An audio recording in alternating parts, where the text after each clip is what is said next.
Hello and welcome to episode 36 of my series on building my way through the battle games in Middle-earth magazines. Now this is a very exciting episode. I'm recording this very early, months before the actual video is going to go live, because I'm collaborating with ScatteredTerrain, the wonderful Meredith, on this episode, and that's really cool. She's a fantastically creative creator. She makes amazing videos and some fantastic scenery and miniatures. Really awesome. You should definitely go and check out her channel if you haven't yet. She has been one of my recommendation Mondays in the past, and she actually did the intro. She did a little bit of recording for the battle report we did for the chase to the ferry, which was a couple of months ago as you're watching this video. So the subject for this month's Battle Games in Middle-earth is barrows. Now there's a bit of a funny story here because I actually misread this and I thought it was going to be fog on the Barrow Downs, which obviously is an awesome thing, but as it happens I've already made some barrows for fog on the Barrow Downs. Let me just show you one of them here. So this is some of my earliest terrain. And I'm still, I use it a lot in games when I play, and I'm still very proud of it. It's held up pretty well. I made 4 at the time. And so what I'm going to do in the actual theme is the barrows for the Rohan. So where Theoden sadly has to bury Theodred. So yeah, a little bit of a misunderstanding when we were first discussing this on my part, but that's really cool because what's happening is hopefully by the time this video goes live and by the time you're watching it, hopefully future me will pop up with these. Meredith is going to send me some amazing miniatures that she made, which are going to work really well as kind of third party, if you don't want to buy the Middle-earth models, as third party whites if you want to do the scenario. And she has a video herself of how she went about making those, which I will link in the maybe that corner. I can never tell when I'm standing here. So you can go and watch how she makes them. And what I'm going to do is I'm going to make 2 sets of barrows for you. You're not getting 1 set, you're getting 2 sets. The first one I'm going to make is going to be the Rohan barrows, which I will end up keeping myself. And the second set of barrows, I'm going to make some for a fog on the Barrow Lands scenario, which will get shipped all the way over to Meredith in the United States. And then, yeah, she is going to send me the miniatures and I'm going to send her the barrows. And yeah, brilliant. So there will also be another video accompanying this one where I'm going to talk to Meredith a little bit about what Middle-earth strategy battle game is, what the battle games in Middle-earth magazines are, and so that will also be released at the same time and will be linked somewhere here and also in the description and at the end. So if you go and check that out once you finish watching this, that would be awesome. Anyway, long intro. Very excited about this collaboration. Let's get to the magazine and then let's get building. Hello, it's Future Me here. It's actually many months longer than I expected it to be when I'm recording this. I've got a couple of things to say. First of all, anyone notice Thelma and Xena running around in the garden in the background of that previous clip? If you haven't, go back and have a look. They're having a great time in the garden. Second thing is, sadly, the video I mentioned just now isn't going to happen. For various reasons, Meredith hasn't been able to do that, which is really sad. We're hoping to do something in the future again where we can actually collaborate in video form. But she has sent me the miniatures. You'll have to wait a little bit to see them. And I did send her the barrows. So that part of the collaboration, the most important part for me, did take part. The fun of working with a fellow creator and of sending and swapping our creations, that all occurred. So you've got that to look forward to. But there isn't the fun little chat that we're going to have about Middle-earth strategy battle game. You'll have to wait a little longer for that. And I hope that you join with me in wishing Meredith all the best. And looking forward to her returning and getting some more content out there. So I'll shut up now, let's get back to your regular scheduled content. So here we are, you can see one of my other barrels that I made before. I will be making a few like this to send off, but let's focus in on what this actual magazine is about. As I say, it was a bit of a misunderstanding. I thought it was going to be for the barrow whites, but never mind, they are the same technique, so it just means I get to make a few different types and show a little bit more off. So throughout the history of Middle-earth, the nations of men bury their dead in the ornate ceremonial mounds called barrows. In this modelling workshop we show you how to build these barrows for your use in your own battle games. So yeah, it's basically a lump with some flock on it. It's a very simple technique. I think it's going to be really, really cool to show, and I'm very much excited to receive Meredith's, I think I can't remember what she calls it, botano necromancy. I can't remember, I've probably got that wrong. I'll try to remember it for the next clip. So for this you need polystyrene, hardboard, sandpaper, foam card, gravel sand, plastic card, and your paints and hole punch, dress pins, static grass.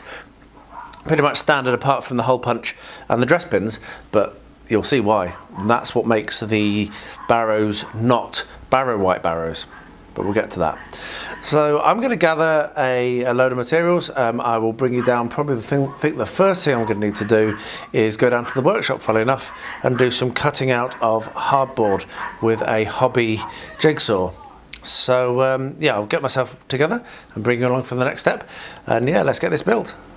We're down in my workshop, and what we're going to do is going to start to make the bases. Now what it says to do is to cut out a rough oval about 6 inches in diameter to make the barrow base, and then put on top of that some polystyrene. So the first thing we're going to do is going to cut this out. Now I've got this, which is kind of like hardboardy type stuff. It's about the closest thing that we can get.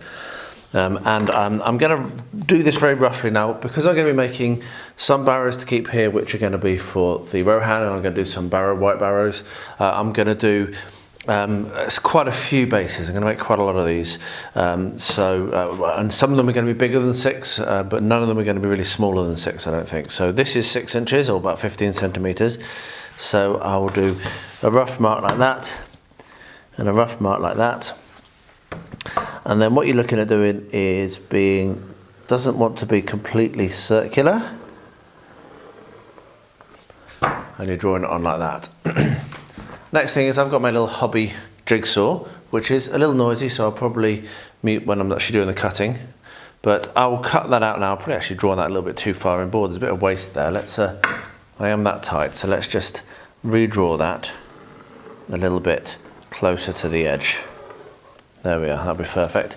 And what I'll do is I'll actually do a few.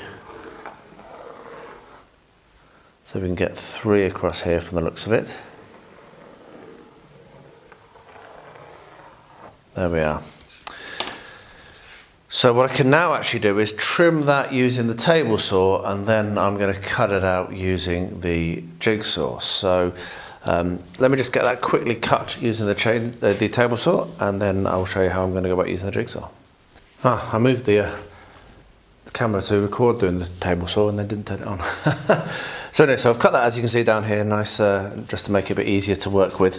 And what we're going to do now is we're just going to come along and we're going to cut the shape out. So let's just see how noisy this is going to be, and if I need to mute, I'll put some music on.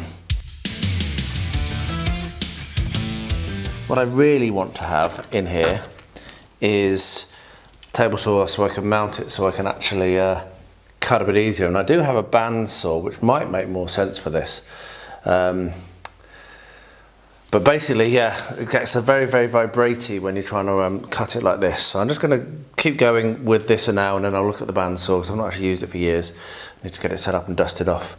And it might be for the next ones I do the band saw, and if I do, I'll bring you along and show you. But yeah, I'll just get these cut out, just using this, and I'll bring you back for the next step when I'm ready.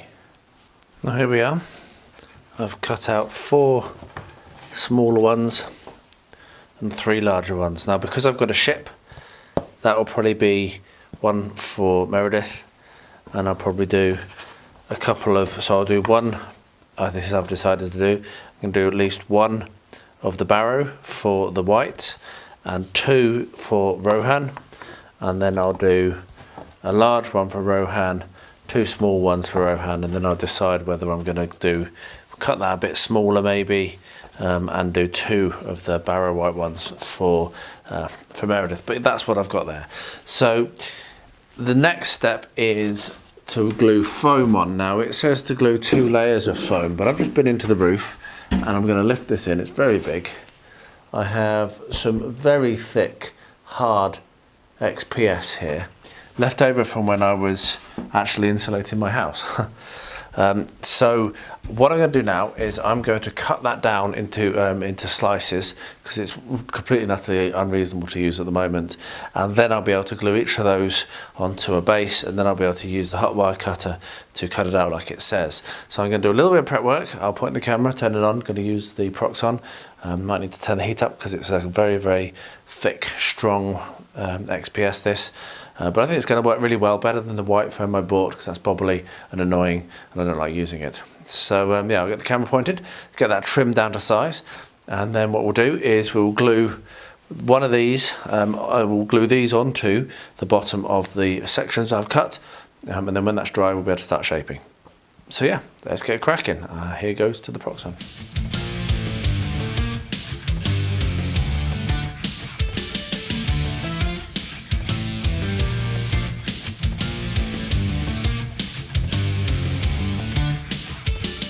Well, that cut was a bit interesting because this actually still has some of the glue, which is almost like cement, that they used to stick it to the walls, which obviously got spilt on it, and so we got a bit caught. But I did manage to get it through, but that's why I stopped filming after the first cut, because it was a bit iffy and I had to get a little bit closer to the actual Proxxon. But what you can see here is I've cut this into strips, and then what I did was I made sure that I had enough for each of the bases, and then made a chunk so they're a little bit easier to maneuver.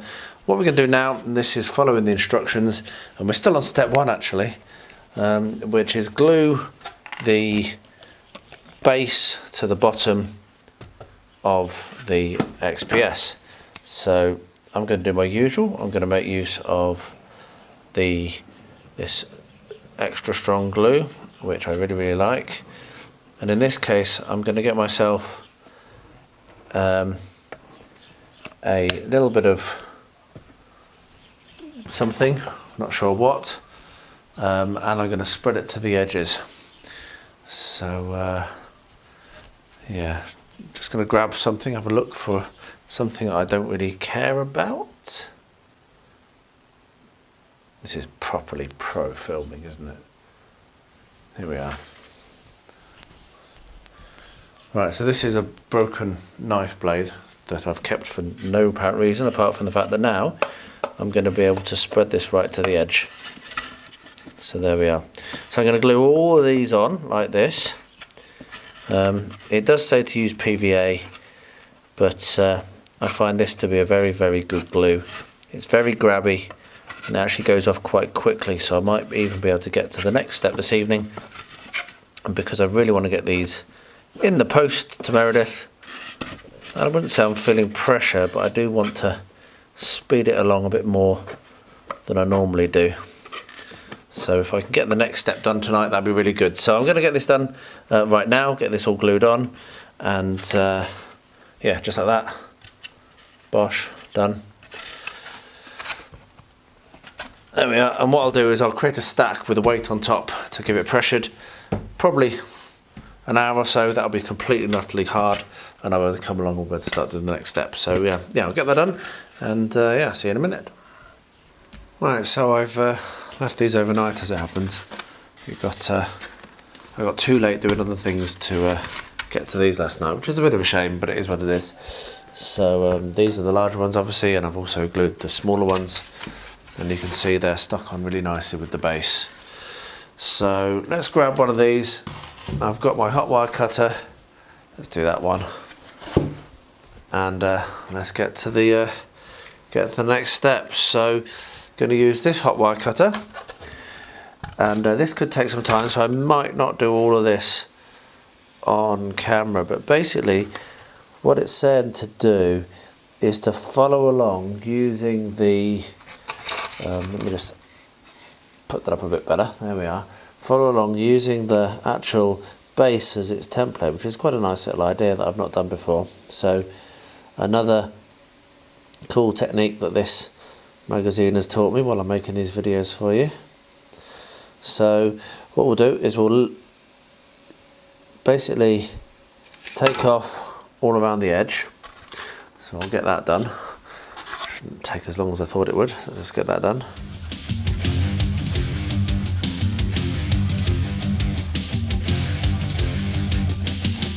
There we are. So we've I've carved all the way around so we've got that smooth. What I'm now going to do is I'm going to start carving in so that it's not, so it's like a mound. So just like this. It doesn't have to be too accurate, and you can do it in multiple cuts. You can do it with quite a lot of waste, which I'm looking at thinking, well, that could be quite a cool little thing to build from. So that might reappear on the channel. I won't be throwing this waste away. So what I will do is I will start shaving this down and making it smooth, or at least making it have a rounded kind of mound appearance. And we have to do this for all of them. You can see it doesn't cut very quickly because this is such firm polystyrene. So it's going to take some time to do all of them. So let's just get that done now.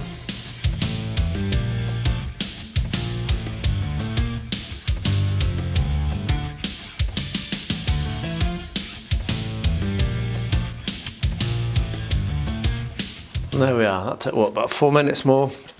I've speeded up time, I think, and that is looking brilliant. Really, really nice mound. So I'll do that for the rest of them, which will probably take me a while because I've got to go back to work now. So I'll do that for the rest of them and then bring it back for the next step when they're all done. But you can see there's a lot of waste, which I won't throw away. You can use this for packing, so you can break it up if you've got a hole, if you're about to do some modelling compound work, whatever, fill a gap. Have some of this stuff, you can break into pieces, shove it in, and then you only have to use a very small amount of modelling compound. Top tip for saving money. So that will go in a bag and be saved. That will probably be used for something else. I'm building up a project in my head, and that could be quite useful for it.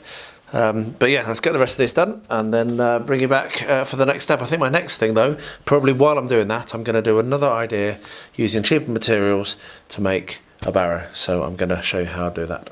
So that'll be my next thing. So I had a great idea, and I'm using the Proxxon to cut around the shape, which is proving to be a lot easier. It's really, really resistant to cutting this XPS, which is what it's for. It's fire resistant, so yeah, it's good that it is. It's designed to be like that, but it does mean that trying to cut it with that handheld cutter is actually really quite hard. So doing it like this is easier and quicker and more accurate, as you can see, and then I can do the rest by the handheld cutter. I can do the rest of the actual shaping by handheld cutter, or even by knife. Now, I know I said the next clip was going to be me using different materials, but this has just happened while I've been working before I start on that, so I thought I'd show you. So if you do have your Proxxon, it's really, really easy to go around the template and get your sides cut like this, and it's going to give you a good enough result, I think. So I've only got one more to do, and then I'm going to be the shaving and shaping, and then I promise you I have an idea for a better material or a different material, which is going to come next. I'm out on my balcony working as the sun sets. As you can see, it's actually more beautiful than it looks on the camera. It's a bit washed out, but yeah, this is where I like to sit in the summer. What I've got is here, if we come down here, it will redo. I have done all of the I've cut all of the mounds now, and there's just one on the bench at the moment, but I've done them all, and we're now going to do the part number 3, step 3, which is the door recess. So once the barrow has its smooth rounded top, I did to say, it says shape in the hill, it says sand with sandpaper. Now I'm not going to do that because this is particularly nasty stuff and I don't like sanding it, so I'm going to just be happy with the shape I've got. So yeah, I'm skipping step 2. Once the barrow has its smooth rounded top, a recess can be cut in one end. This recess is where the entrance to the barrow will eventually be. To make the recess, cut a rough wedge shape out of the foam with a craft knife, making sure the wedge has a flat point about 2 centimeters or 1 inch in width, as this is where the entrance will be. So I'm actually going to work on a different one than I've got on the table, as it happens, because that is going to be one of my different ones, and I realise I still haven't done my alternative material. I'm tired. I keep forgetting to do it. I will do it soon, don't worry. So I've got a sharp knife, and what we're going to do, this is where the wedge is going to be. I'm just going to come along here and cut down like this,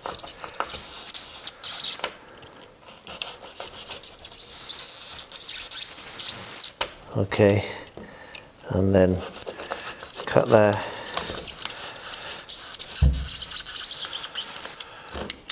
And then cut down here. And it says you might want to remove it in more than one section, which is what I probably will do. So what we can now do is come along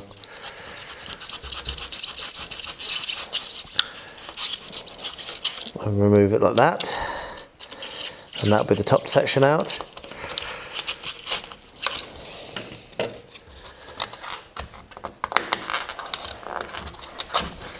Hopefully, there we are, and then we can keep cutting down, and you can see that you can basically carve out, even carve in the middle, do it in lots of sections to make it easy for yourself.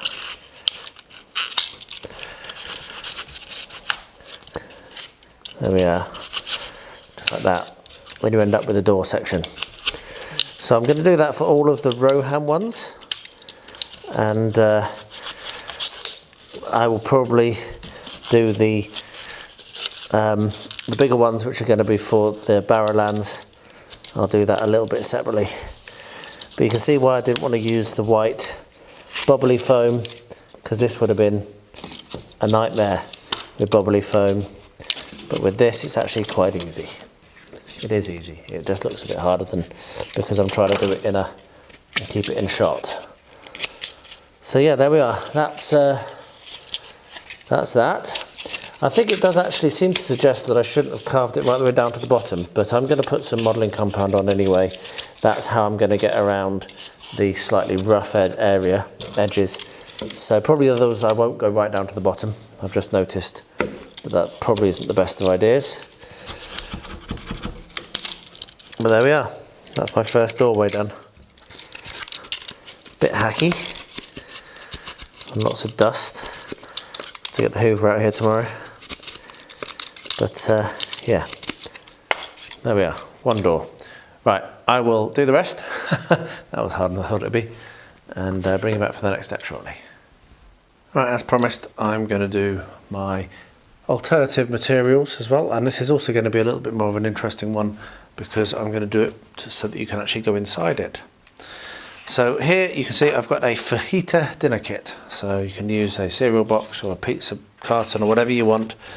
It's just cheap cardboard, and it's going to have a fold in it, but I'm just going to prove to you it doesn't matter at all. So what we're going to do quite a large barrow, and it's going to have, as I say, you're going to have to go inside it. So you're going to have a lid that you can take off. So just for now, I'm going to do a nice interesting shape. And this is going to be the base of the whole thing. So you can use a knife or you can use scissors. Doesn't really matter. Let's cut that out. Of course, you don't have to be 100% accurate. All I was doing with my initial shape was just give myself something to aim at roughly. If you don't follow it exactly, it's not going to be the end of the world. But you can see this is going to be a nicely sized barrow. Now the plan is to have the entrance at this end that I'm cutting out now, and that you'll be able to lift the upper level off to be able to see inside and to see like the catacombs and maybe a little bit of a burial chamber or what have you. So that's the plan, and we're going to do this using materials and tools that you should have just lying around, rather than all the specialist stuff that I was using on the other one, like hot wire cutters and super hardcore insulation foam that I had lying around. Actually, didn't have to buy that. Here we have white bubbly foam. Yes, that stuff, the horrible stuff. So what we're going to do is we're actually going to, because this is shiny, you're actually going to need to stick it down. Unfortunately, the only problem is you need to stick it down with the cardboard side down, because the glue will not stick to that. It will peel off. So you'll always remember what you used to make this terrain, but it's fine because it's going to sit on that, isn't it? So what I'm going to do is just roughly cut out a lump. Going to get my safety ruler. This I do not believe is a luxury item. I do believe that everyone who is using knives should buy themselves a safety ruler, because If you don't, then you're just going to risk you cutting yourself, putting blood everywhere, which, while we don't mind suffering for our art, bleeding isn't all of it. And these are brilliant, these ones from Victor. They're really, really good. So for cutting white foam, which is bubbly, as with most of the time, what you're looking at doing is not dragging. You want it to slice. So have a very sharp blade. If you don't have a sharp blade, or if you've got a kitchen knife, then imagine you're cutting a thick cake. That is also a good action, as you can see for me here, to cut through. But patience is the key, because the faster you try to go, the more bubbles you'll have and the more mess you'll need to clear up. So there we are. Let's see how that is. Hot wire cutter is much to be preferred with this stuff. Right, a bit noisy, so I'll just get this cut now.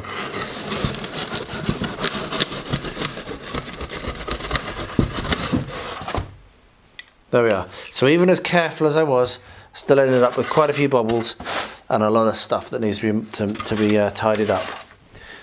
If you do have a hot wire cutter, it really is to be recommended for this. It's a very, very useful tool to have, particularly if you're ever going to be working with this sort of stuff. So make sure I have it the right way around. Because I want to have an entrance, what I need to do is I actually need to cut around this before I glue it on, which is not the way you do the other one, because that then will mean that I'll be able to do my sculpting of the internal corridors or what have you, and then build it up from there. So that's what I'm going to do now. So what we're going to do is we're going to draw around it with a Sharpie, and we're not actually going to cut along the Sharpie line. The purpose for this is if we accidentally slip while we're cutting, we can get the template back into position, because, well, there's a line to fit it in. So I will be cutting around the template, and I will be wishing I was using my hot wire cutter. I can tell you, because this is where you need a hot wire cutter. But let's see what we can do without. If I need to bail or if I make a lot of mess, I'll just have to get the hoover out, it'll be fine. So again, very, very careful. This time particularly careful because obviously we have not got our safety ruler. Now, because it's cardboard, if you trim a bit too much, it's actually not going to be the end of the world, because we can, once it's glued on, we can cut the cardboard out of the way. So yeah, as I say, I'm going to really wish that I could use my hot wire cutter here. I might do half of it without the hot wire cutter and half of it with, because I'm already sweating because of the mess this is going to make. But you can see, if you don't have a hot wire cutter, it is perfectly possible to use this material. There we are, you see. It's not a great cut, but it's not terrible. So if I now move us over to the Proxxon, and let's show how I'll do this cut with the Proxxon. Right, so here we are at the Proxxon. This is why I did the drew around the template, because obviously, and since I've moved it, it has slightly gone out of alignment. There we are. That's back in and perfect, good.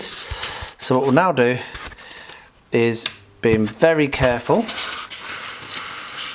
we can go along the edge of the template, and you can see just how much quicker this is than using a knife. Just like that, and a really, really clean, neat cut. So let's do a little bit more. Let's go the other way. And what I'll do for the last thing is I'll show, if you haven't got a hot wire cutter, maybe you've got one of those hot wire foam factory things that I use a lot. Actually, I think I used it already in this video for some of the other. Then that also can give you a really good result. Come on, there we are. I mean, obviously this will be being shaved off again or what have you, so so it doesn't matter if it's got a little divots there. So yeah, that's that. Hotwire cutter, much better than a knife. Let's have a look at, or Proxxon much better than a knife. Let's have a look at the hotwire foam factory. Right, so now what I've done is I've clamped it in place, which I could have done before because I would have been able to reach over, but that's going to make it a little bit easier for me when I'm using this, because this requires 2 hands. So we turn it on, we keep it tight, pulled tight, and then we can pull along basically with the same technique as we had with the Proxxon, and it does work pretty much just as well. You see, you can get a nice little thing. However, I've not got it vertical because I'm not holding it quite vertical. Now, it isn't a problem with this because, as I've said, this is going to eventually have a camber, but do bear that in mind if you accidentally put a camber in, put a slope in where you don't want one. A 90-degree cut with the Proxxon is going to be easier to achieve. So let's just do the end of this.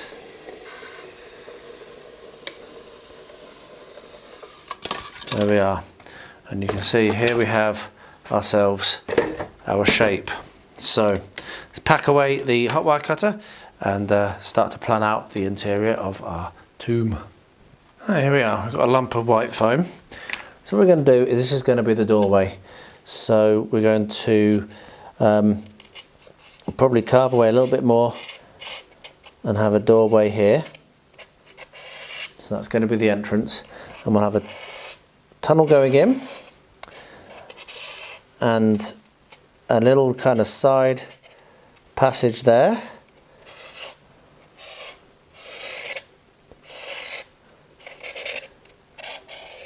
and this passage here.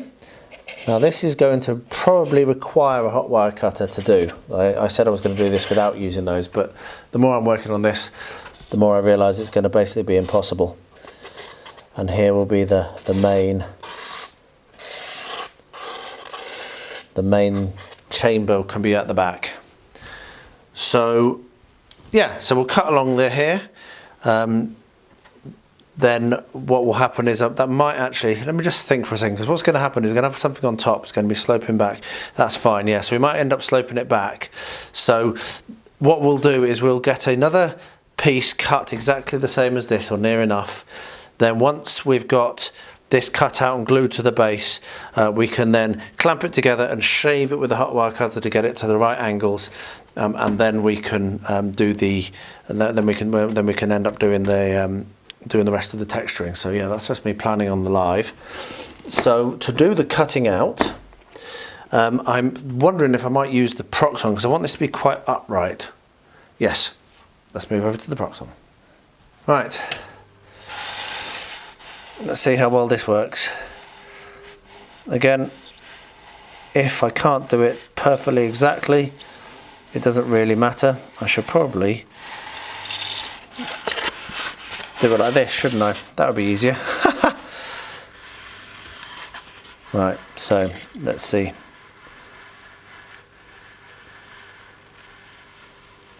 I was never very good at computer games.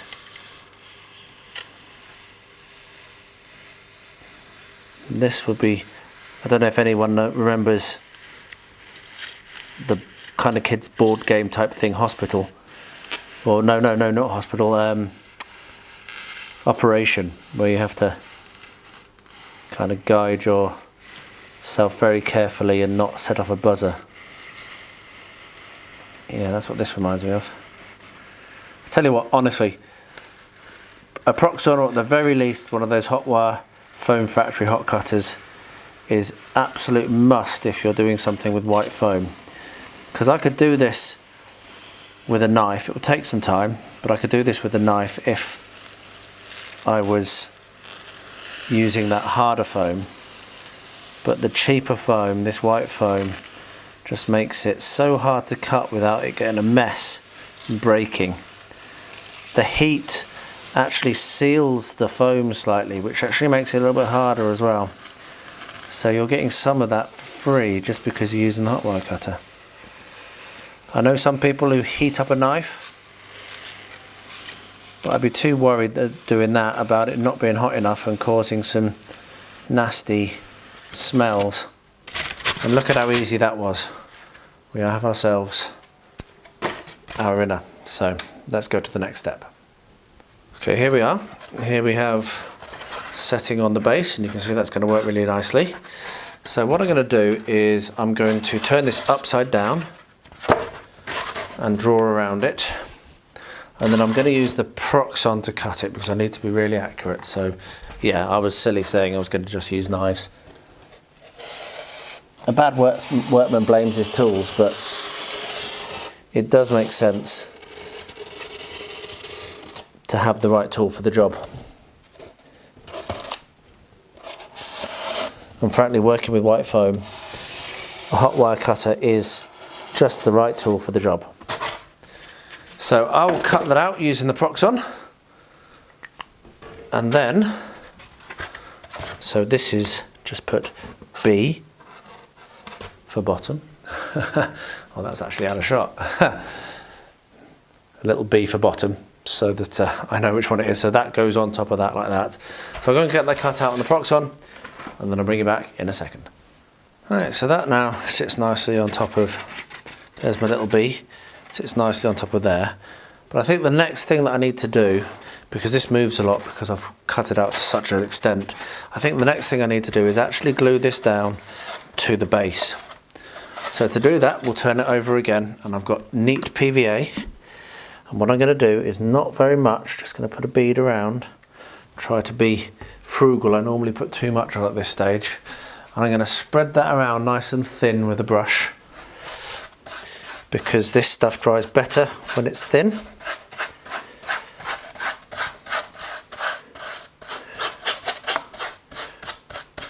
Need to make sure you do get coverage.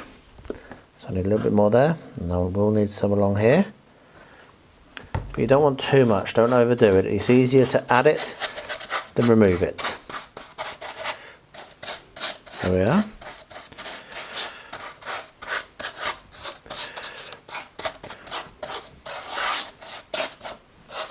Okay, so we've got that. So what we'll do is we will now stick this down, and what I will do is clamp it in place using my clamps to make sure it doesn't move. And I will also put a weight on top of it to get to this bit here. So let's just put a bunch of clamps around it. Doesn't need to be a very heavy weight on this. Probably just one of my little metal joining strips that I like using as weights. But you do want to weight it down because you need to make sure it does get a good connection all the way around. So let's work our way around this.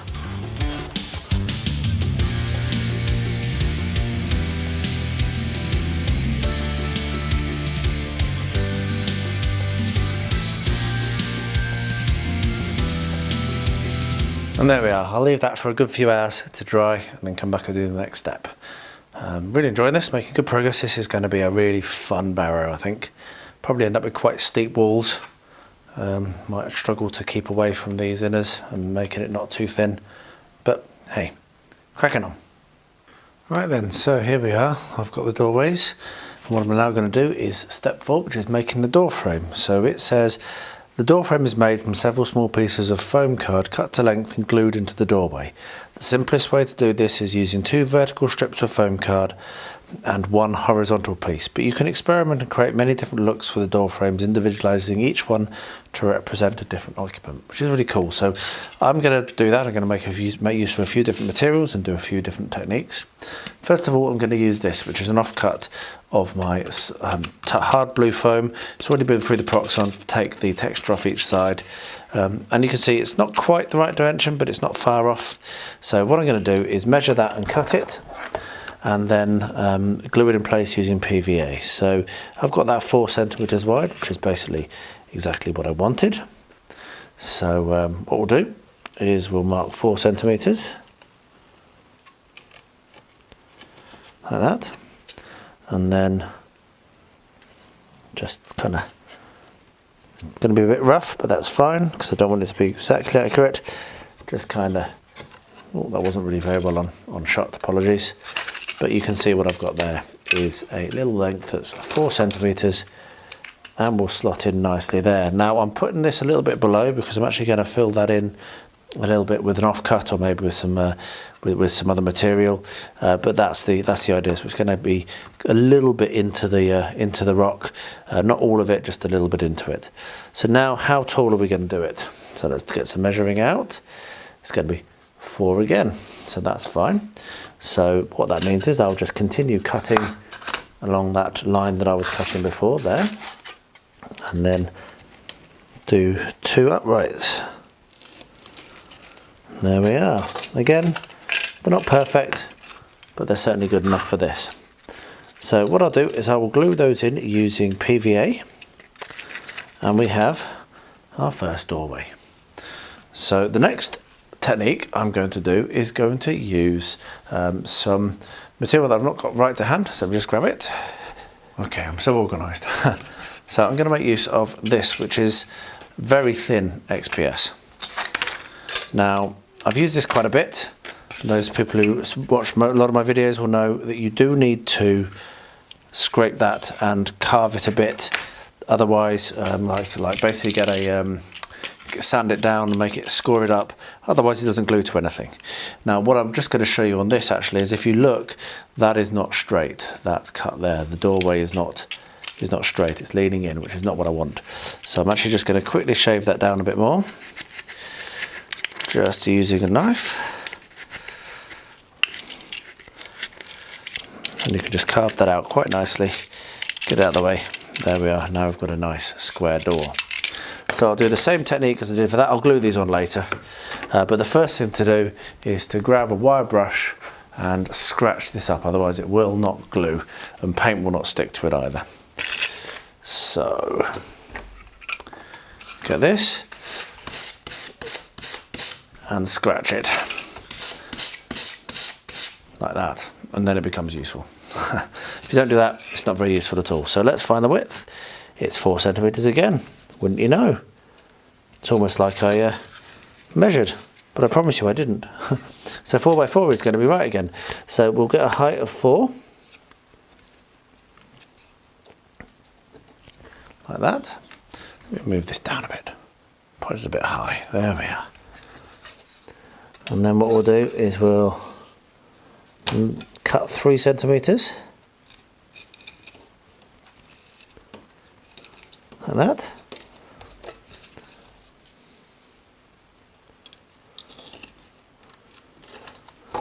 Okay, so we've got ourselves a little square, and then if we cut that into 3, we've got ourselves a lintel and 2 uprights.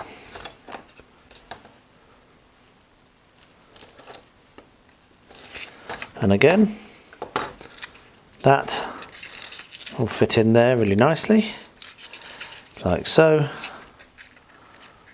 and we'll make ourselves a door. And this one I think I'm going to have with a little bit of an overhang, so it'll look a little bit like that. Right, so I'll glue those on. Like I say, just going to use PVA, so I'm not going to film that. So the next one, and the final one for now, because I don't know what my fourth material is going to be, or I might just reuse one of the ones. I'm actually going to use cardboard. This is mounting board, which is nice and thick. I really like using it, and I'm going to use that for this one. Now it's already roughly the right width, which is what we want. So I'm going to do, let me just see, that should be 4 centimeters, I think. Yes. So what I'm going to do is again mark. I'm going to do this a little bit fancier, I think. So I'm going to do the normal cross pieces. And then probably what I'm going to do is build up a little bit of a kind of like relief of different heights. There we are. So we'll do that. We'll cut that out, and then again slice it into 3.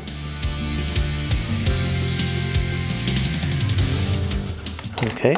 But once I've got that stuck on and in place, what I'm going to do is I'm going to cut a few more shapes out, and I'll probably bring you along for that, just to add a little bit of relief to this. So that will glue in nicely there. I may have to do a little bit of shaving, as you can see, just to get that upright and vertical, because it's a bit crooked at the moment. But it's going to be quite a nice little doorway in there as well.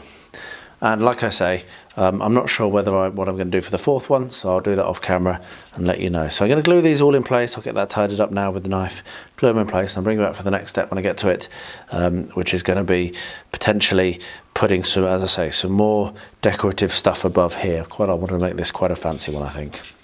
So yeah, there we are, doors. Let's crack on. And now let's get back to the barrows for the barrow whites. And what I like to do for these is something a little bit different. I like to make each one slightly unique, and I think this one is going to have some stones, some standing stones on top. So these are 3 chunks that Rosie saved, very important. These are the ones that Rosie picked to save, which I'm going to stick to the top of this barrow. I'm going to make use of a cocktail stick. So to do this, what I'll do is I will start it off in there. I only need half per, so I've got myself a hole, and then I can break that in half. I can put the cocktail stick inside, and now we're going to be able to poke that in, and it'll be nice and strong. What I'll then do is I make use of this glue. You can use PVA, but this glue's got a nice grab to it, so I like it a lot. And just press it in. There we are, and then clean any excess that squirts, and that will be nice and solid very shortly. So I'll do that for all of these. I think I need one more lump to go at this end. It's going to have 3 going down towards that end. So that's what this one's going to have. The other one, which I will do in a minute, is going to have some steps leading up to the top. There we are. And the third one, I'm not sure. I'm still deciding. So yeah, just do what you want, really. I mean, at the end of the day, it's your terrain, and do what you think makes it look unique and interesting. But I think that barrow white would probably have standing stones. My original ones that I've shown you already, one of them has a dead tree on it, which has worked very, very well indeed. So there, I've got some standing stones. I'm going to get another chunk and stick it there, and then that one will be this done. Still deciding how I'm going to do the entrance. I am thinking about a tunnel. I'm thinking about a hot wire cutter. I'm just working out how to do it. So I'll bring you along when I get to that. So yeah, so what I'll do now is get the lump, get the final stone in place, and then I'll bring you along. We'll show you how I'm going to do the steps going up onto the top of that one. That for gaming purposes is really cool to be able to access these, the top of these, because they give a little bit of 3D and a little bit of interest. You can even put like an objective on top. So always think about that when you're making terrain for gaming use, that it's good to not just have line of sight blockers, but also to have elevated terrain. Right, so we've got this really upright section here, and I'm going to do the steps in here, in this back one. And the good thing with this is I'm not trying to be too accurate or clean. So what we'll do is we'll literally just start carving away, like this, just to make some steps. And like I say, they don't have to be accurate.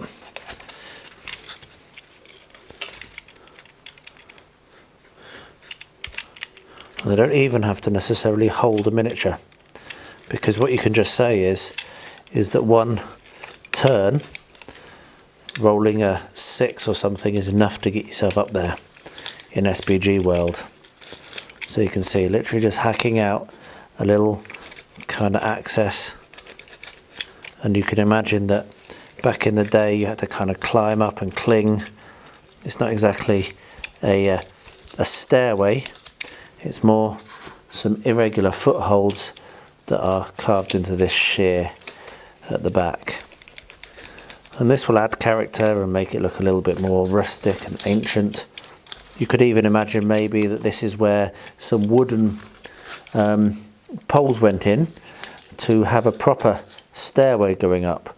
And they've rotted away long ago, and all they've left is evidence of where they were. So you can do some quite creative stuff in your head when you're making terrain. And that is by far enough of a stairway for the top of a barrow white. As I say, just say it takes one turn to get up on a roll of a 6, and then you're up. So I might do something a little bit more on top, but for now that's enough for detailing of this, I think. I still need to think about how I'm going to do the entrances on these, so I'm going to spend some time thinking about that. That's probably the next thing I'll do. So doorways for these larger mounds. I've done this one just using the same technique as before, but with an angled entrance, so I can paint that in black, really black and dark in there, make it look like it's a tunnel going in underneath, so that's going to be really nice. What I'm now going to do is come along with the hot wire cutter on this one, which is the one that I hacked the steps out of.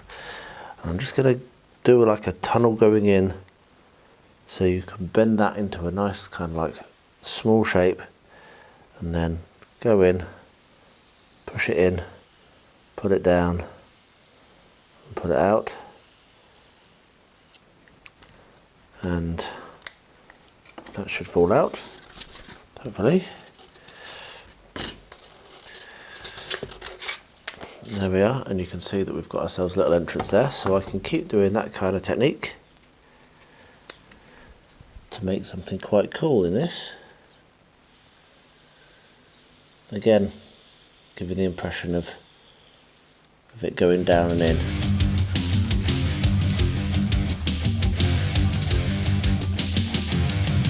There we are, we have ourselves a little entrance which I can paint up to look quite nice.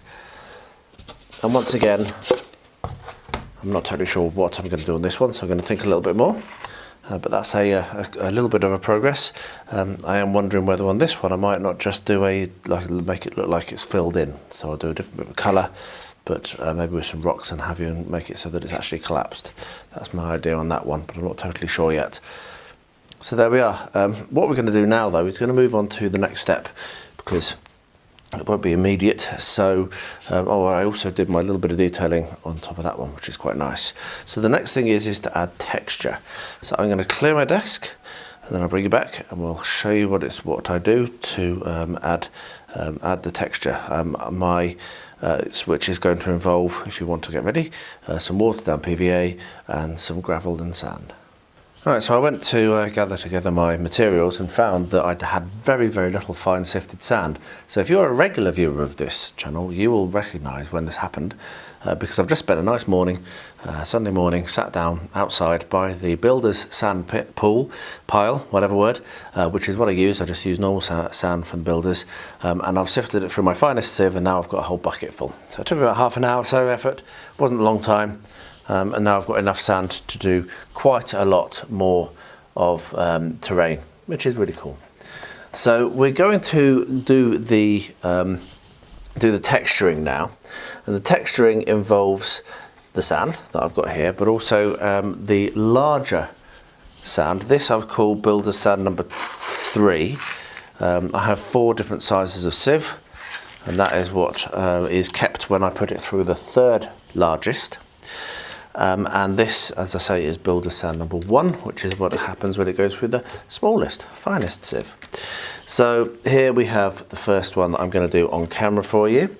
And what we're going to do is we're going to apply some PVA, this is watered down PVA. The actual instructions say just to use PVA, but I use watered down PVA because you get a little bit better spread. And we're going to do this in sections. And the first thing that we're going to do on this is we're going to scatter some of the larger sand on. Okay, so we get that, and then just scatter it on and then shake it off, and we get that. And then what you can do is finally scatter some finer sand on and shake it off. And you can do this in multiple stages, or you can do it like I've just done it. So I'm going to do that. Basically, I'm not going to cover the whole of it with sand, but I'm going to do that all the way around, a little bit at the entrance. I'm going to put a couple of bits on the top, and then I'll leave it to dry. And then once that's dried, I will then paint again with the watered down PVA to ensure that it's sealed, and then we'll get on to the next step. So I'm going to do that over all of them. The only thing to say that's different is for the white foam one, I'll come back and film that when I get to it. I'll show you how you do differently, because this is very hard foam, so you don't need to strengthen it as much. But if you're using the white bubbly foam, you need to use a slightly different technique. But yeah, I'm going to get this done, and I'll bring it back for the next step once it's all ready and it's all sealed and ready for painting. So this is glued in nicely now. I'm actually going to do a step I wasn't planning on doing, and just to make it a little bit more solid, I'm going to come along with some watered down PVA and my sifted sand. And I'm actually going to paint that all the way on the inside, just inside there, and then put some sifted sand in there and let that dry. It will dry pretty quickly, so it won't add a lot of time, but it will give it a little bit more structure, a little bit more stability, and will allow me to move on with the next steps a bit easier, I think, if I do this. So yeah, just quickly throw the thin layer of PVA in there, like this. Now it's sat on top of a shelf, because what I'm going to do is I'm going to weight it down. So here's my sand.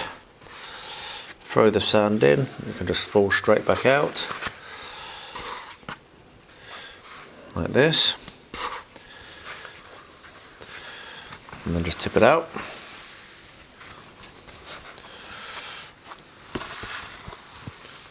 There we are. And then anywhere that's been missed, as you can see there are a few places, I'll put a little bit more glue in. I just basically missed that with the glue. A little bit more what have you. There we are.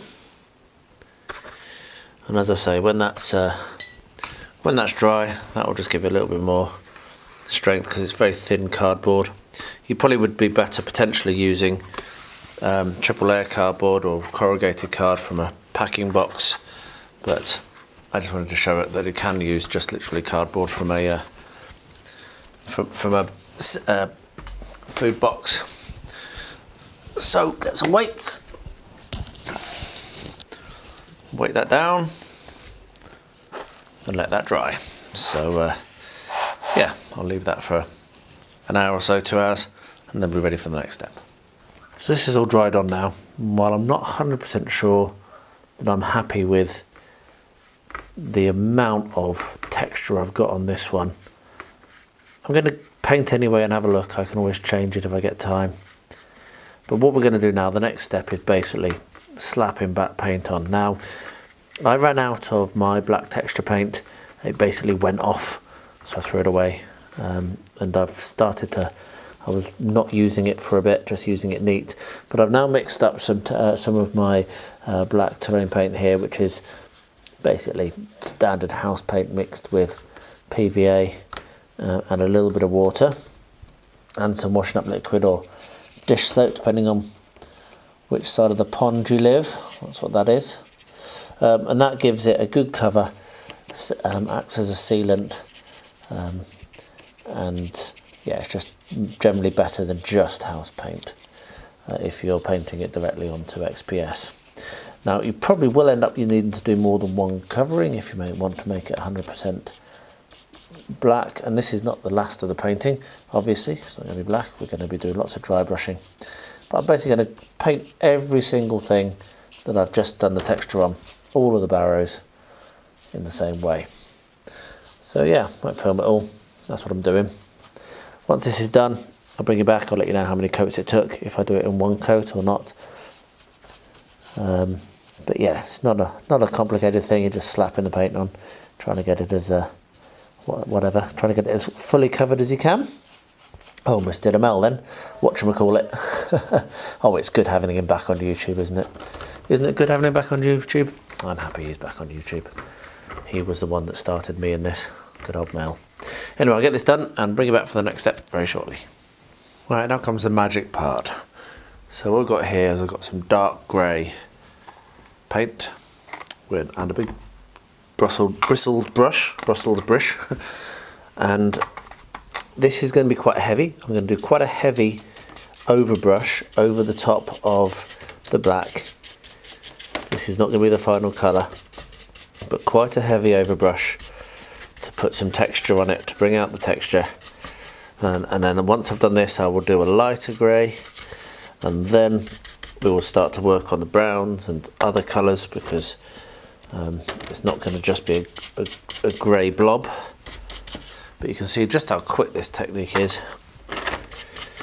And recently I've been doing more of it like this, with starting with black, going to grey, and then building up with browns and greens on top, rather than going for brown paint. Don't know why. It's been going for kind of like a more of a dry brushy approach across the whole thing. But there we are, just like that, that's done. So I'll do that for all of them. When that's dry, I'll come along and do the white one, or the lighter one, and I'll bring you along for that. And then we'll have a look at doing the brown and all of the flocking, and then we're done. We're really, really close. It's a very quick build, this. So yeah, I'll get this dry brushing done. I took two and a half coats of the black, mainly where I didn't have any sand. So this bit here on this particular one was the thing that was the hardest. The blue was showing through quite a lot, so I had to put a couple of coats of the black on that. But other than that, yeah, it was pretty much one coat for anywhere with stones, and 2 or 2.5 coats everywhere without stones. So now it's time to do the lighter dry brush, and this actually wants to be a dry brush. So take paint off on your hand or on a bit of paper, and dry brush very minimally, and generally only going down, because what you're looking at doing is picking out the edges as if the sun is hitting them from the top. And it's another super quick technique. There we are, already done one.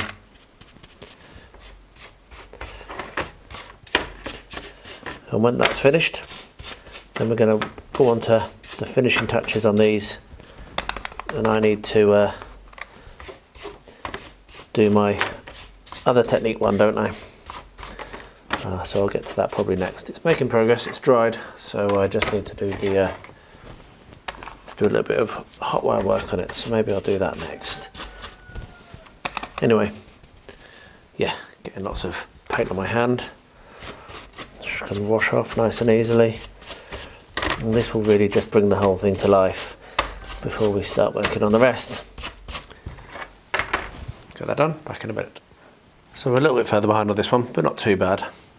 So what I'm going to do now, as you can see, I've got the hot wire cutter, and I've got this all clamped together, and I'm going to very, very carefully, and I don't actually want this to be a very steep what's-it, but I'm going to take it, or try to take it, both from the top and the bottom like that, just to make it a little bit more of a slope.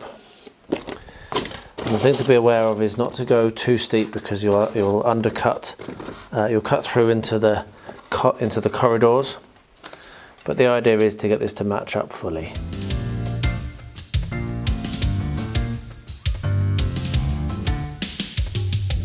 Right, so I did a couple of passes. I've had to move to bigger clumps, as you can see, to reach to the middle. But that now pretty much is rocking and rolling, and I'm very happy with the shape. So the first pass I did, which I filmed, was to get this to match up at this point, and then the second pass was steeper to impart some curve to the top section, which I'm shortly going to remove. But first of all, I'm going to do something which hindsight tells me I should have done before gluing this to this. I'm going to mark on here where this kind of entry is, because that's going to allow me then to do my little kind of like little protuberances, which will mean that when this sits on top of this, it doesn't slide. So if we now remove these clamps, you can never have too many clamps, and it is a long time since I've said that on this channel, but it's true. What you can see here is this is where the entrance is, and what you can see here is this is what that looks like inside. So what I can do is I can make use of this, and as I say, I can put just a couple of little bits of the polystyrene, and I'll stick one here and one here and one here. I'll show you what it looks like when it's done, and then when this slots on this, it will actually hold in place. I do want to do them slightly inboard. I don't mind if it's a little bit slippy. And the other thing is I am going to be next, and I won't film it, but I'm just going to do it. I'm going to glue and sand the walls for inside here. So I'm going to get that done now. So sand on here, which will take a couple of applications, and then applying the little kind of guides so that it fits in place to the bottom of this one. And then after that, I'm going to be building this up here with some lumps and bumps, with some thinner expanded polystyrene, which I'll glue on and then cut again once it's glued on. So yeah, cracking on. I'll be back when I'm about to do the guide bits. There we are. I think that made sense. So next up, I'm going to be doing some dry brushing with brown. Now this is very, very nearly done, but that makes it perfect for dry brushing. So there's a benefit. So we're not going to dry brush it all, and I do actually want it to be dry brushed, so that's just a little bit too much paint. I made a bit of a mistake on some of these in that I didn't put sand all over everything. I'm going to make a bonus of it. I'm going to try and make a benefit of it if I can. But I think these ones, which might not end up going to Meredith, because they're not going to be very good without that. I could always, I suppose, glue some sand on and paint it again, which might actually be an option, to be honest. But what we're doing here basically is bringing the soil tone to the model, and there it is. So I'm going to do that on all the miniatures, all the models even, and then bring it back for the next step, and I'll let you know if I decide to fill that bald spot on the top. It's a bit rubbish really.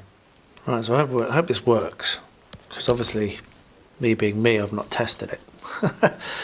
So what I've got here is I've got my hot wire cutter, and in this section here I'm going to attempt to cut out a little divot like this. Okay, like that. And you can see that there is going to slot into that hole quite nicely. So if I now turn this over, leaving said divot in, and pop this down on here,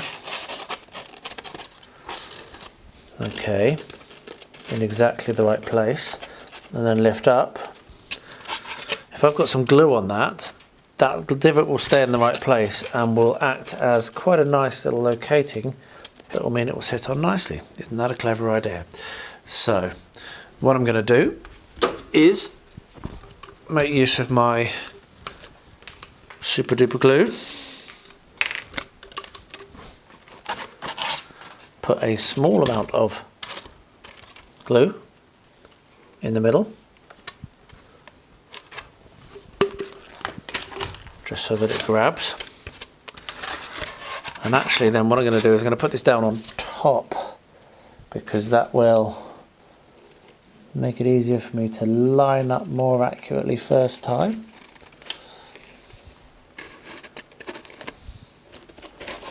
There we are. And now, hopefully, there we are. Hopefully when I lift this up, the divot is there. And when that's dry, that will act as a locator. It worked! Way! Right, so I'm going to let that dry, and then I'll come back for the next steps on this very shortly, which is actually going to be working on building up here. So, yeah, cracking on with that as well.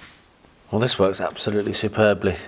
It's not overly difficult to set down on, but it holds it in place enough that it's going to look pretty good. I'm really, really, really pleased with that idea. I'm very pleased with how it's worked out. So the next thing I've got to do is I was going to do some carving. You can see I've got my hot wire cutter out, but I decided actually what I'm going to do is I'm going to stick this offcut, an old offcut, I think from when I made my TCU diorama with the B-52 being transported. I think that's where that came from. I do keep big offcuts like this. I'm going to stick that on top, just using some PVA, I think, so that I can cut through it a bit easier. And then when that's dried, I will carve this down into shape, and then we'll get to the finishing off process, because that's where we're at next. So yeah, so I'll just glue that down, and then leave it. Probably take this thing with the PVA is it takes longer to dry than the other type of glue that I like using, but it's slightly friendlier to the hot wire cutter, I think, which is why it's worth doing that. So let's get that spread out. As always, you want a thin coat of PVA. You don't want it to be lumpy and thick, or it will take ages to dry. So there we are. I think that's the first time I've ever put the correct amount of PVA onto a surface. Mark that one in your calendar. There we are. We'll just put that down on there, and when that's dry I'll come and shave it down. I'll bring you along for that, and then we'll start to put sand, and then dry brushing, and then flock. Brilliant. Talking about flocking, it's time to flock my other ones. So we have my watered down PVA, my terrain glue, and what I'm going to do is, first of all, I'm going to make use of my shop bought flock, just because I really want to use it up. And I've decided, rather than putting lots more sand on, to cover the top of this with with flock, which will hide the fact that I made the mistake with the sand. So yes, I'm just going to put some PVA in areas. You don't have to do this all as one as I am, but you can do it in stages.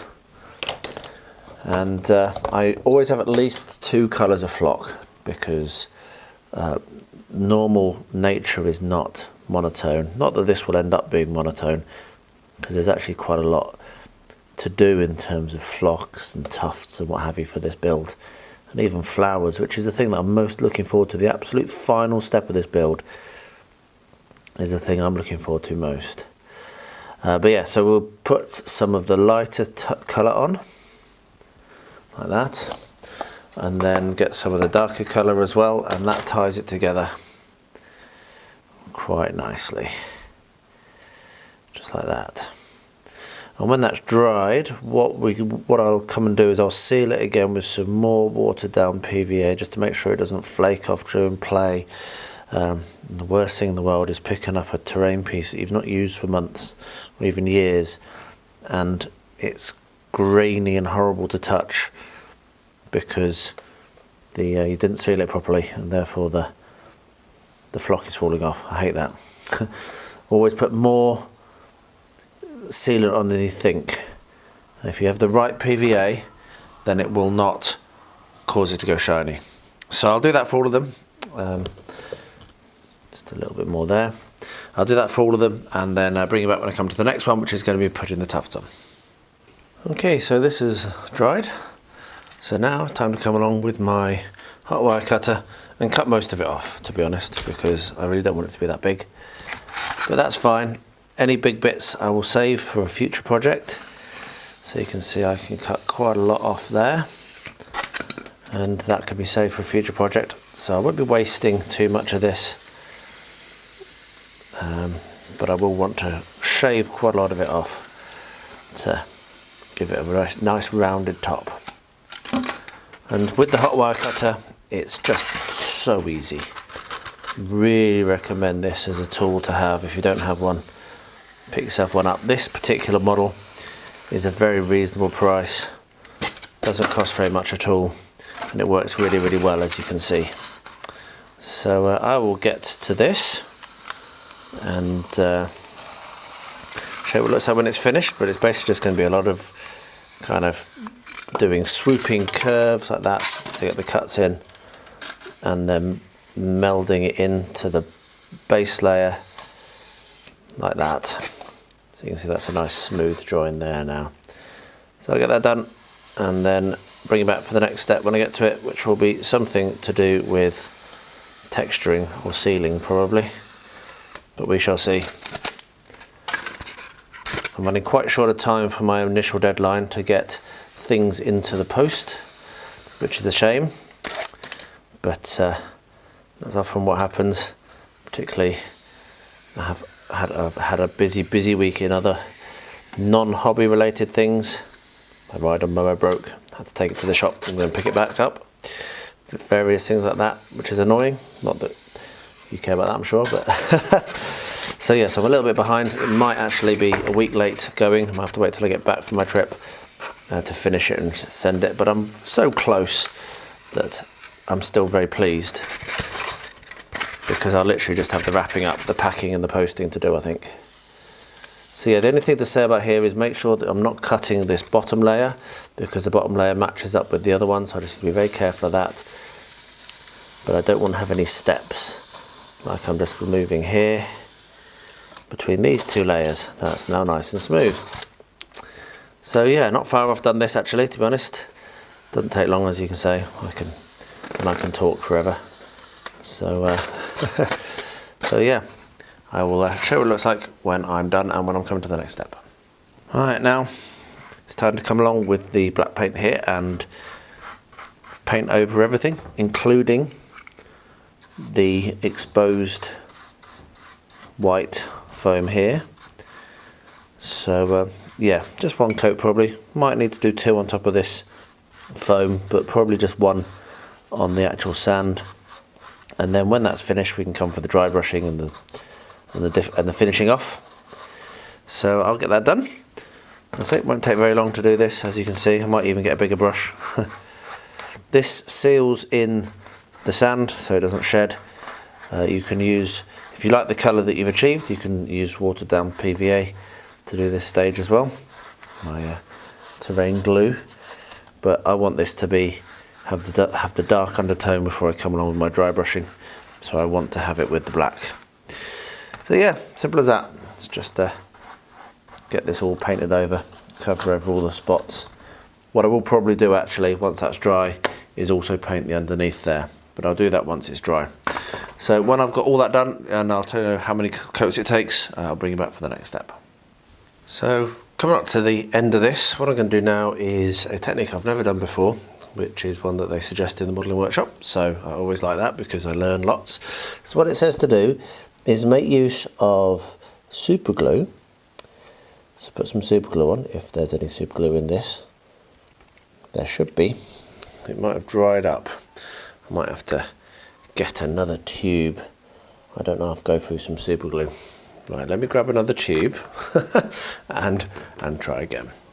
Right, now that I have another tube of super glue, a new one, what we're going to do is going to put a bit of super glue on there, and then here I have some static grass, and what it says to do is to put the static grass onto the super glue as a tuft,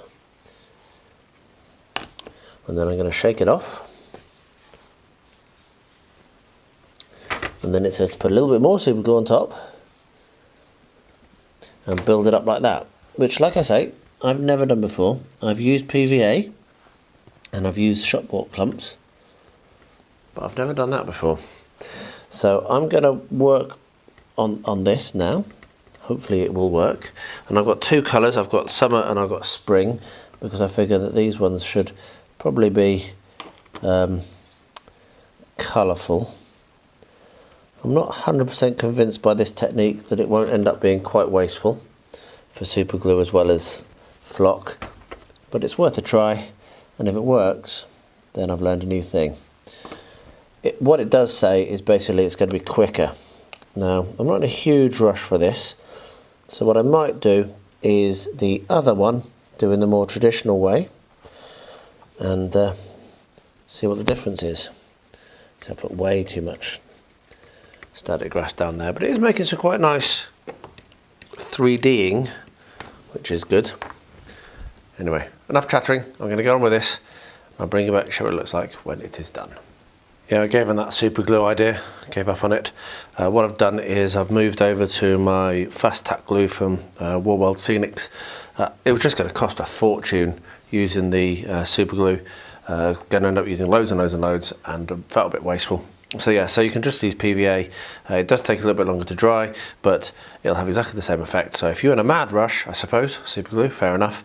But if you're not, normal PVA, or if you can get fast tack, even better, because it dries a little bit quicker and it's slightly less wasteful. So yeah, I'm going to crack on, finish the rest of these now, and then I'll bring you back for the final step, which is planting the flowers, which actually the thing I'm most excited about is seeing how those turn out. Now we're entering the last steps, and what this is making the silmarils, the symbol mine.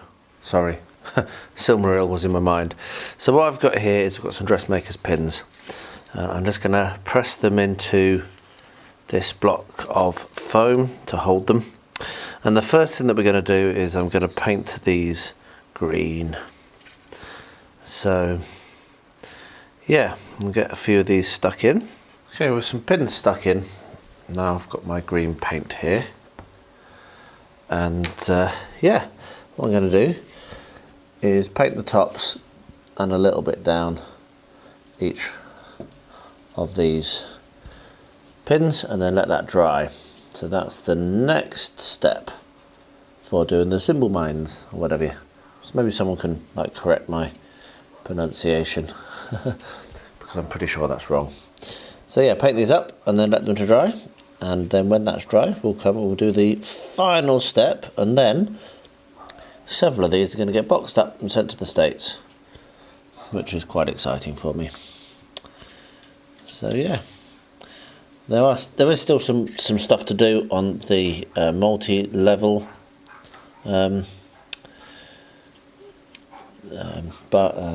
barrow.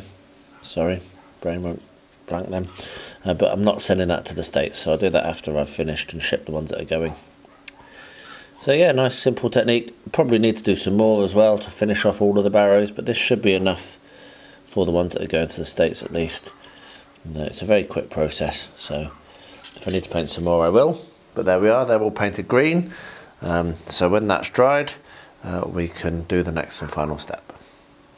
My stalks are dry, so now we're going to do this. And what I've got here is a hole punch, and this hole punch has been used not regularly but quite a lot.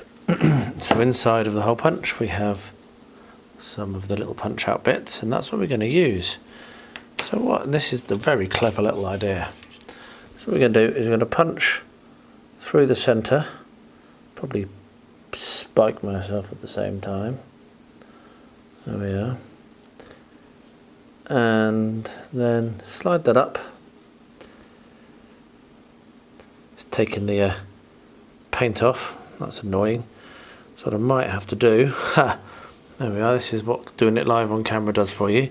That's taking the paint off, which I did worry about that actually. What I might need to do is use green metal paint, so not the paint I've got here, or maybe prime these pins, or maybe even paint them once that's in place. But the idea is basically you do that, and then we can press that in, and you've got yourself a flower. So I will go away, have a play around. I did worry actually when I did that. I was going to varnish. I might see if applying some varnish to these helps. That it might like just strip off and fall off, and it has done. So I will go away, do a little more play, and report back with a better idea. Right, that worked better. So I took these in, primed them with a car spray primer, and then sprayed them green with the car paint. So those are obviously designed to go onto metal.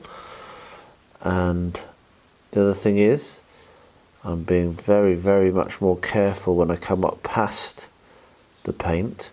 So rather than just shove it in there, do it a little bit more gently. It worked for that one, and it worked for this one. There we are, you can see I've managed to get that past the green now. So the only other thing to say is I'm going to put a blob of super glue at the top of the head of the pin just to hold the flower in place, particularly because this is going to be travelling all the way to America, hopefully, and getting there safely. So I'll push that in, put a blob of super glue just inside like that, and then get some tweezers and pull the flower up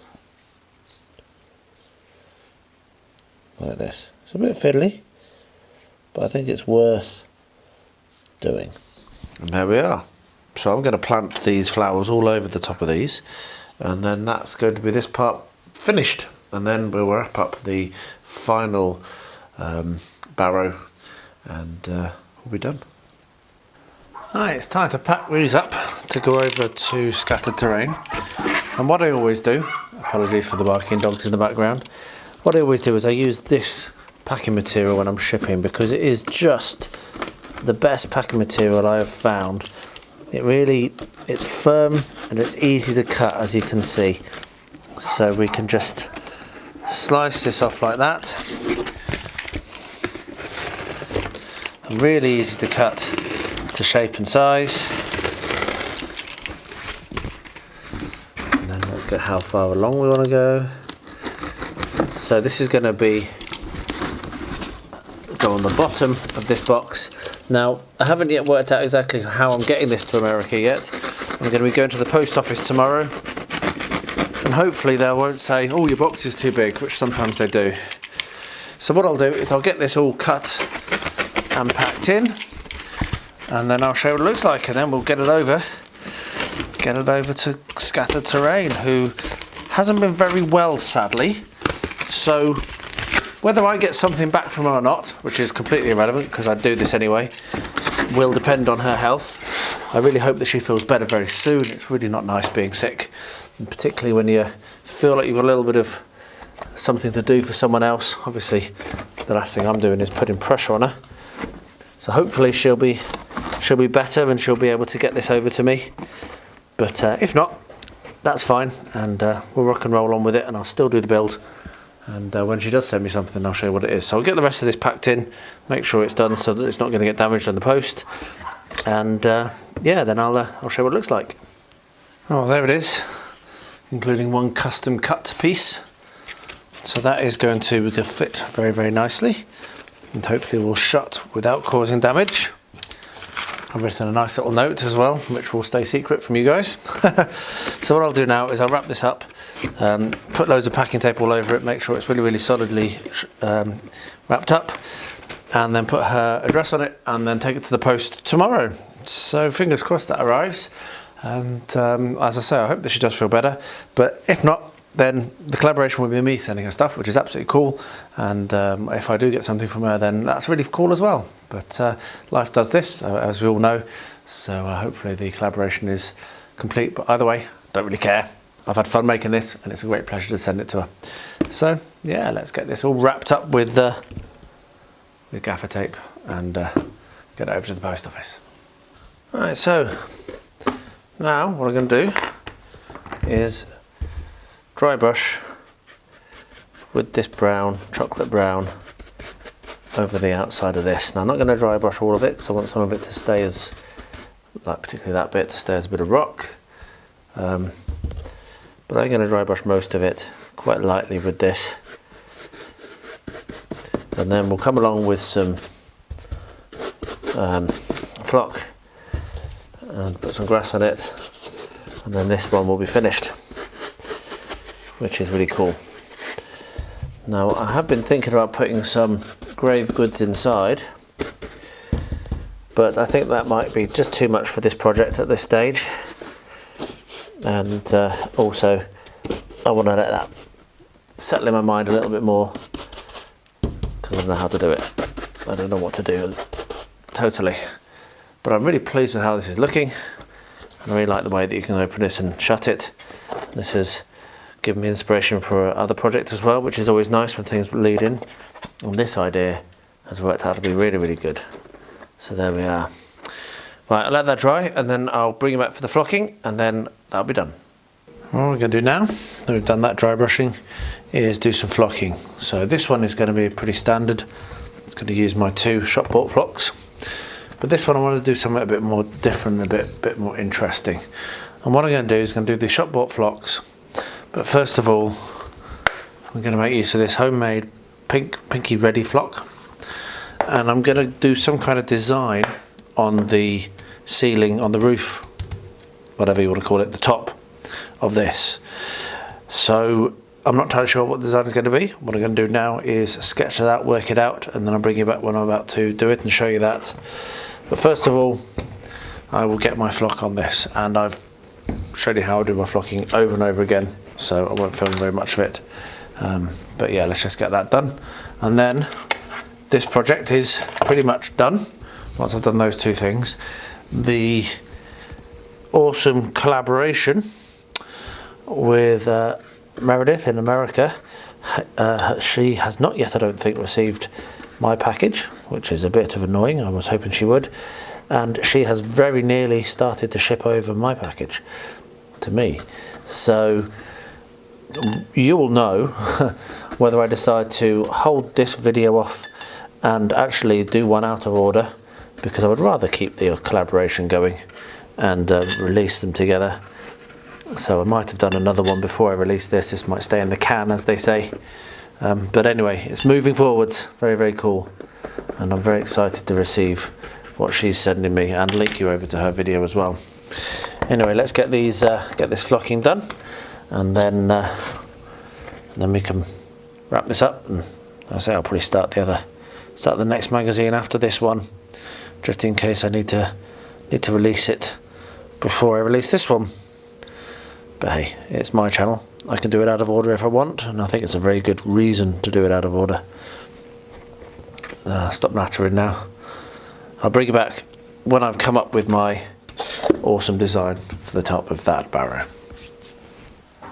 Alright, so I went online and I found this sigil here, which is really cool. Now I will link to the original art in the video description below, because you should always credit the artists, and it's fantastic, and I think it's actually going to almost be within my ability to recreate.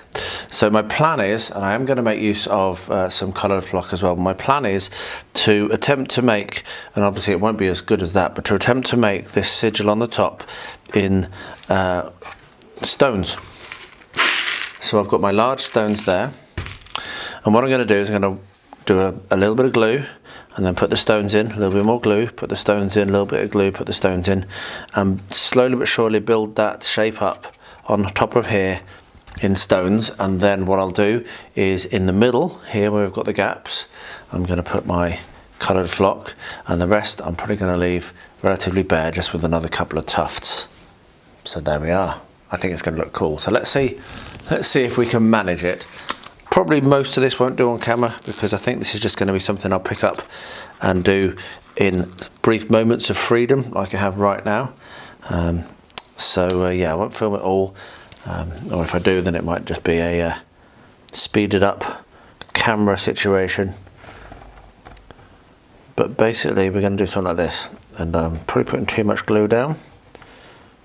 We're going to do something like this.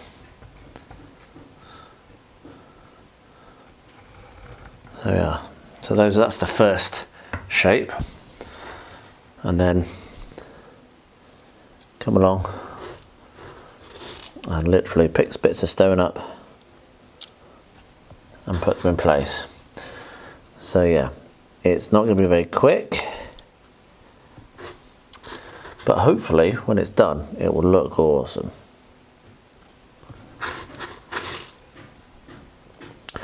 So I will put some music on now while I'm doing what I've glued, and if I remember I will keep putting the camera on to capture onwards, but otherwise next time I talk probably will be when I'm doing the flock. I think this is going to look really cool.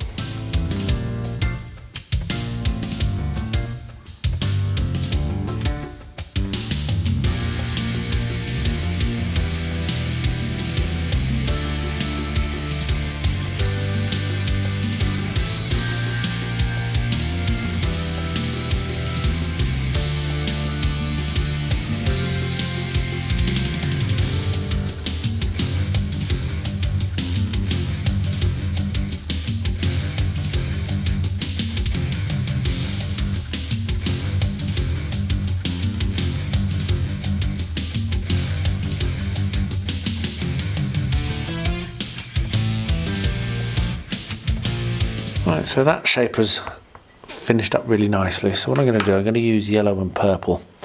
And I'm going to put splotches of purple in here, and then just see how it looks, frankly. And then I might use yellow, but I don't know.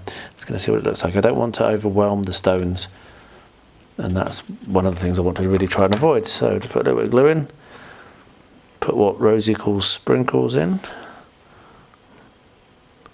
and then when that's dry I can come and seal it, and that will add just a little splash of colour.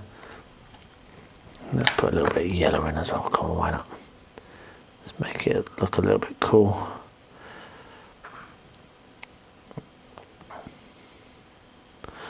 And I'll put some patches of green on as well.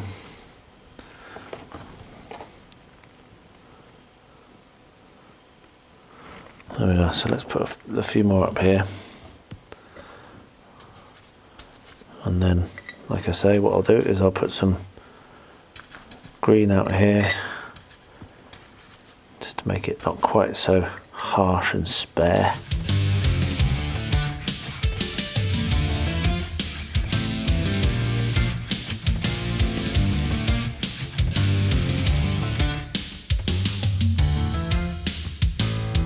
I'll let that dry and then I'll seal it with some more PVA, and then, as I say, that'll be wrapped up. So just now I had my delivery from Meredith from ScatteredTerrain, and there's a lovely little note in there. Hello Beard, sorry for the delay, but finally the package has arrived. Included you will find Angela's pastels and the expected barrow whites. You'll also find a couple of vine scullies, a few extra ROUSs, and my contribution to Smaug's hoard barrow treasure. And the reason why Rosie is here, I also added some plastic animals from my toy stash so that Rosie gets a present out of the box too. Isn't that nice, Roo? Yeah. Yeah, so shall we have a look and see what's in the box? Yeah. Let's see if we can find some gifts. So I've not looked at this yet, I've just checked everything's safe, but I've not taken anything out, I promise. So what we've got is we've got some rats of unusual size. That's what ROUS is, of course. That's from the Princess Bride. So we've got some rats of unusual size. Thank you very much. We have the pastels for Mummy. That's for Mummy. And that's for Mummy. So she'll be very pleased that they're arrived. And we have for Rosie. Look, that's what it says. So do you want to open that, love? Yeah? You open it. Are you sure? Yes, because I'm too small. You're not too small, but there we are. But I've taken the paper off, the tape off. Now you go for it. Just to unwrap it like this. Good girl. Oh wow, what have we got? What have you got? Wow. Wow, aren't they cool, Rosie? Can I play with them? You can. Tell me what you've got. Tiger. Yes. That's a hippo. That's a rhinoceros. And what's that? That's a tiger. That's a lion. There's the tiger. You know what these two are, don't you? What are these two?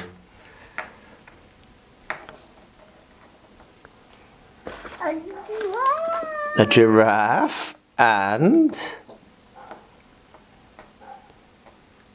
the elephant. yes. So what do you say to Meredith? What do you say? Thank you. Very good. Wasn't that a lovely little gift? Shall we see what else is in the box now? What else have we got? We've got some sparkles for Daddy. Thank you very much. These are for Smaug's hoard. You'll see why that is in a bit. And then here, this is what, I'll open these and give you a closer look, but this is what Meredith made for me. Aren't they good? They're really cool. So, thank you very much, Meredith. Thank you very much for your kind gift for Rosie. That is massively appreciated, and everything else which is in the box. And yeah, we'll now they've arrived, I think we'll be close to wrapping this this video up in terms of production. So yeah, I've pretty much finished. As you can see in the background, pretty much finished work on the actual barrows at this end as well. But yeah, wonderful gifts. Thank you so much. You're very, very thoughtful. So Meredith did send me some awesome things, as you've seen. And what I'm now going to do is open it up. And I haven't opened it yet. You can see I'm cutting it open now. Hopefully I'm going to be able to get into it without damaging anything. Let me see if I can get into this. Put some music on.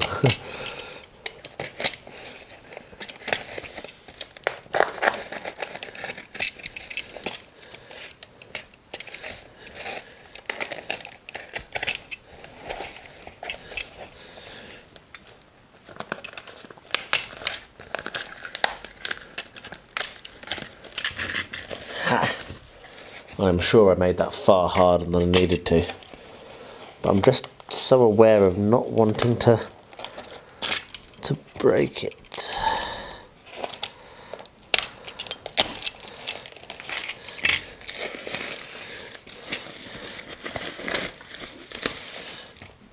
Aha, there we are. So that was probably far harder than it needed to be, but I just don't want to damage it. So let's have a look, see what we've got. Amazing. Look at that. She is so talented, and that is so cool. I love that so much. Thank you so much. That gets a double thumbs up there from me. So I'm also really impressed with this, with how this has been assembled. It's tied in with string, holding down the bases. So I think if I cut the string, let me see if I can cut the string. That should pop them out. There we are. That's amazing. Looks like it's all one bit of string as well. So, yeah, that's cool. Right, I'm going to unassemble this now. Not on camera, because this is probably not the greatest of YouTube experiences anyone's ever had. And once I've got it all unassembled, we'll have a look and see everything that she's sent. But yeah, brilliant packing job, wonderful. And I must admit, I'm gasping to get into that and have a look at those in detail. Really, really cool. So there we are. Absolutely wonderful. Let me zoom that in again. I will get some pictures of these at the end of the video in detail, so that you can see them a little bit better. But yeah, we've got the Necro-botany, which is something that she's very keen on, and then 6 wraiths. And I'm going to be using these in a campaign, I'm sure, in a game, and that'll be on the channel when I do it. The other thing is actually, I'm such a hoarder, it's horrendous, but I actually really love the bit of cardboard that she used. I mean, it's obvious that this could be a fantastic bit of scenery. So I'm going to save that as well and probably use that on the channel also. So there we are. It's a shame that the full ideas that we had for a collaboration didn't turn out. We're really gutted about that. But life is life. It does happen. Things happen. And hopefully we'll do one properly, fully. But as I said in my kind of like, it's not going to work out intro bit 2 hours ago, if you're still watching, yeah. The most important thing is that I managed to make something and send it to her, and she managed to make something and send them to me, and they're wonderful, and I'm so blown away. So thank you for that, Meredith, and thank you everyone that's still watching. So what we'll do is get some pictures of everything I've made, and then we'll wrap the video up, and that'll be that. It's been really fun, and I really hope that you've enjoyed it. But anyway, here comes the pictures.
Well, there we are. What an epic video that is, getting on for 2 hours, which is back to my usuals for these battle games in Middle-earth. And if you have made it this far, then what can I say? Thank you very much. I really appreciate it. I hope you enjoyed that. There's a lot of techniques going on show there, a lot of learning from me. That was when I first did that little divoty thing to hold the 2 pieces together, which I've done a couple of times now. It works really, really well. So that was a cool little bit of learning. Of course, this video has taken a lot longer to make than I expected due to factors outside of our control. And it's really, I'm sad that, that there's no companion video from Meredith going up on ScatteredTerrain. However, I'm sure you'll join me in wishing her all the best. And hopefully in the future we can actually do something and get a coincident video release going, which would be really, really cool. But anyway, she did get me some awesome miniatures sent over, and I managed to share some of my terrain with her, and that is the most important thing to me. So let me know what you think in the comments below. What was your favourite bit? I'd love to hear from you. I do reply to every single one of your comments, so don't be shy, do say hello. I'll wrap up by saying, as I do at the moment on these videos, if you or anyone you know is impacted either directly or indirectly by the horrific war in Ukraine, then my thoughts go out to you, and to everyone. Please do stay healthy, stay safe, and stay well.